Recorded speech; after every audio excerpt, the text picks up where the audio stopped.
On Saturday, April 20th, Ralph Abernathy and Martin were released from jail.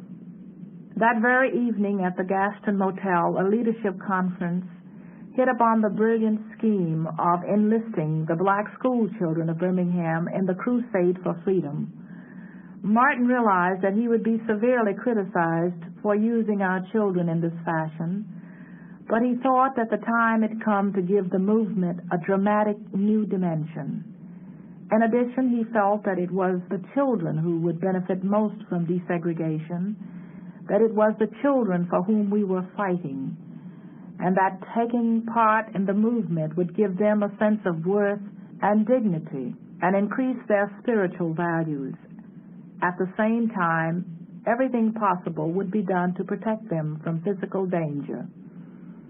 Andy Young, Bernard Lee, Jim Bevel, and others went recruiting to all the high schools of Birmingham, as well as the Negro colleges. And the children responded by the thousands. They attended mass meetings and training sessions in the philosophy and techniques of nonviolence.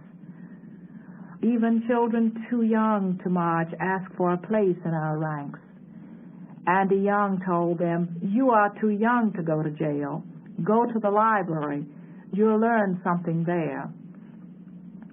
6 small children shyly followed his advice, and all by themselves desegregated the library because no one dared touch them.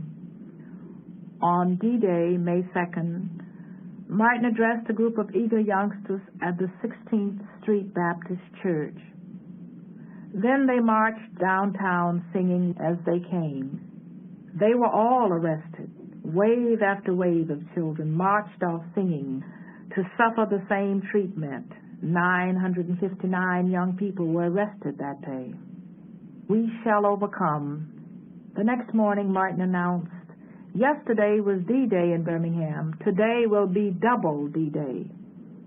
With the spotlight of the nation on him, Bull Connor was becoming desperate. He massed police in the street around the 16th Street Church.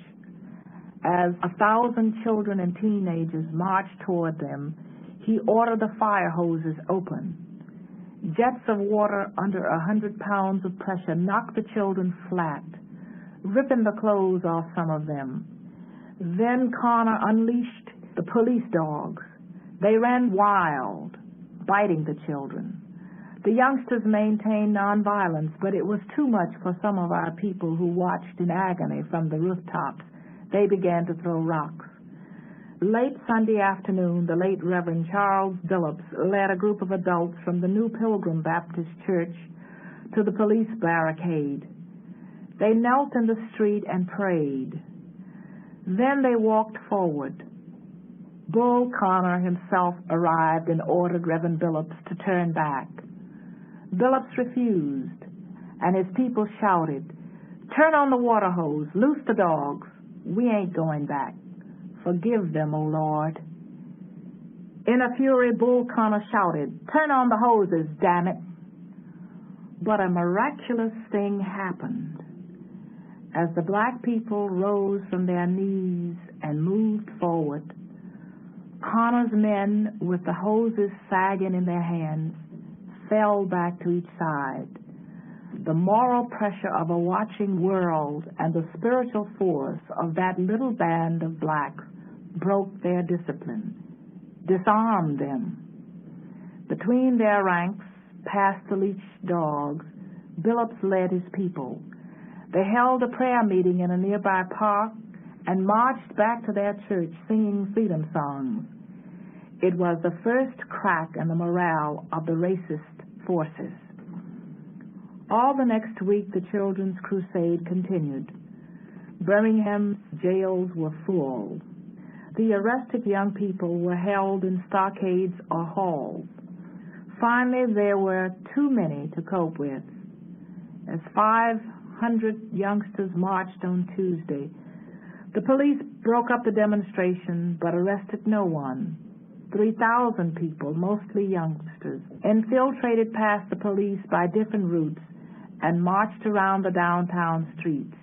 in and out of the stores singing, "Ain't gonna let nobody turn me around, and I'm on my way to Freedom Land."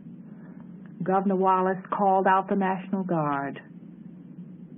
On May 4th, President Kennedy sent Burke Marshall to Birmingham to try to negotiate a settlement. On Friday, May 10th, an agreement was announced. It was almost word for word an acceptance of the original demands of the movement. The stores were to be desegregated, hiring of Negroes upgraded, charges dropped, and the Senior Citizens Committee, or the Chamber of Commerce, would meet regularly with black leaders to reconcile their differences.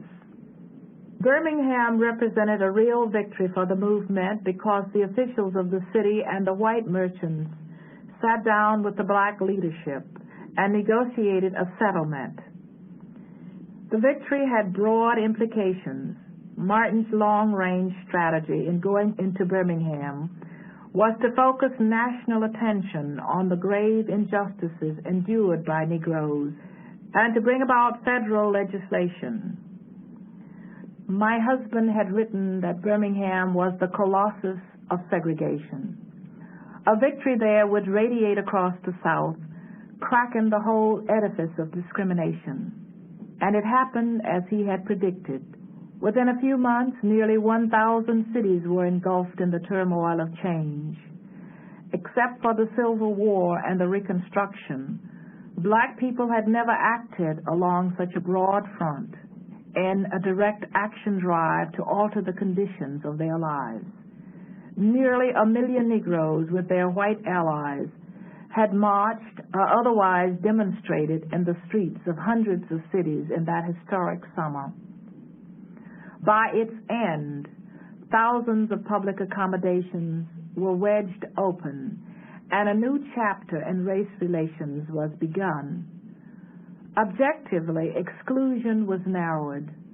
Subjectively, the confidence of Negroes was widened and deepened. This confidence was later to become the foundation for black pride and slogans of black power. The fall of Birmingham was a turning point, almost too significant to be grasped at the time of its happening. Politically, as a result of the struggles there, President Kennedy reassessed the position of his administration and decided to propose a Civil Rights Bill in 1963. It was eventually passed by Congress in 1964. At a press conference on the proposed bill at the White House, President Kennedy said to Martin with a wry grin, "Bull Connor has done as much for civil rights as Abraham Lincoln."